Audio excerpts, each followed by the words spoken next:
Assalamualaikum warahmatullahi wabarakatuh. Kami dari kelompok 5 yang beranggotakan Nur Aliyah, Nadira Cahyani, Lena Ramawati, dan Muhammad Asrori Nasution. Baik, pada presentasi kali ini kami akan membahas mengenai konsep sistem penjaminan mutu pendidikan Islam. Dalam konteks pendidikan di Indonesia, sistem penjaminan mutu terbagi menjadi dua pilar utama yang saling melengkapi untuk mencapai standar nasional pendidikan, yaitu sistem penjaminan mutu internal dan sistem penjaminan mutu eksternal. Kita masuk pada yang pertama, yaitu sistem penjaminan mutu internal. SPMI ialah sistem penjaminan mutu yang dijalankan secara mandiri oleh internal satuan pendidikan seperti sekolah, madrasah maupun perguruan tinggi. Fokus utamanya ialah membangun budaya mutu di dalam lembaga melalui siklus penetapan, pelaksanaan, evaluasi, pengendalian, dan peningkatan. Nah, dalam praktiknya, seluruh warga sekolah mulai dari kepala sekolah hingga guru bekerja sama untuk memastikan bahwa setiap proses pembelajaran dan tata kelola administrasi berjalan sesuai dengan standar yang telah ditetapkan sendiri oleh lembaga untuk mencapai kualitas yang diinginkan. Nah, untuk yang kedua yaitu sistem penjaminan mutu eksternal atau SPME, ialah sistem penjaminan mutu yang dilakukan oleh pihak luar atau badan independen untuk mengevaluasi dan memvalidasi kelayakan suatu satuan pendidikan. Di Indonesia, proses ini lebih dikenal dengan istilah akreditasi yang dilakukan oleh badan resmi seperti BAN PDAM untuk sekolah maupun madrasah atau BAN PTLAM untuk perguruan tinggi.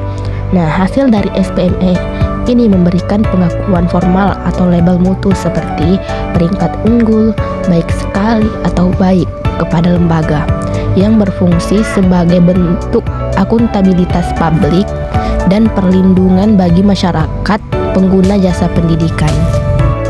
Kemudian ialah landasan teoritis. Landasan dalam sistem ini berfungsi sebagai kompas moral dan legal.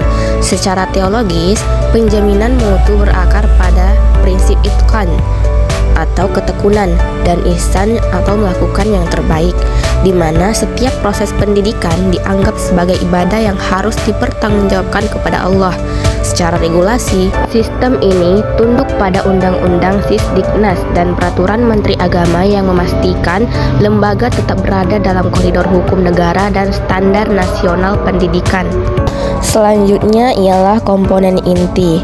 Siklus PPEPP ialah mekanisme kerja yang menjamin mutu tidak berhenti di atas kertas, dimulai dari penetapan standar visi misi, dilanjutkan dengan pelaksanaan program di lapangan.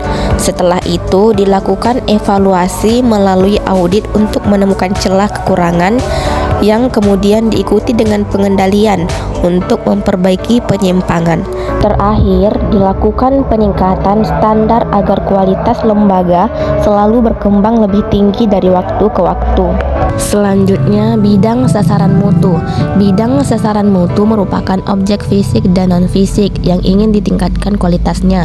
Fokus utamanya ialah meliputi mutu lulusan yang harus unggul secara akademik dan berakhlak mulia, mutu kurikulum yang mengintegrasikan ilmu umum dan agama, serta mutu pendidik yang profesional. Selain itu, manajemen tata kelola dan sarana prasarana penunjang ibadah serta belajar juga menjadi sasaran krusial untuk menciptakan lingkungan pendidikan yang ideal. Baik, yang terakhir ialah output dan dampak. Output merupakan hasil jangka pendek berupa perolehan akreditasi yang unggul dan lulusan yang kompeten di pasar kerja atau pendidikan lanjut. Namun, secara dampak jangka panjang, sistem ini bertujuan menciptakan budaya mutu di dalam lembaga, meningkatkan kepercayaan masyarakat terhadap institusi Islam, serta mencetak generasi yang mampu memberikan kontribusi sosial yang nyata bagi kemajuan peradaban Islam di masa depan. Nah, itulah tadi pemaparan dari kami terkait mengenai konsep sistem penjaminan mutu pendidikan Islam. Dan semoga bermanfaat bagi kita semua. Kurang dan lebihnya kami mohon maaf. Saya akhiri. Wassalamualaikum warahmatullahi wabarakatuh.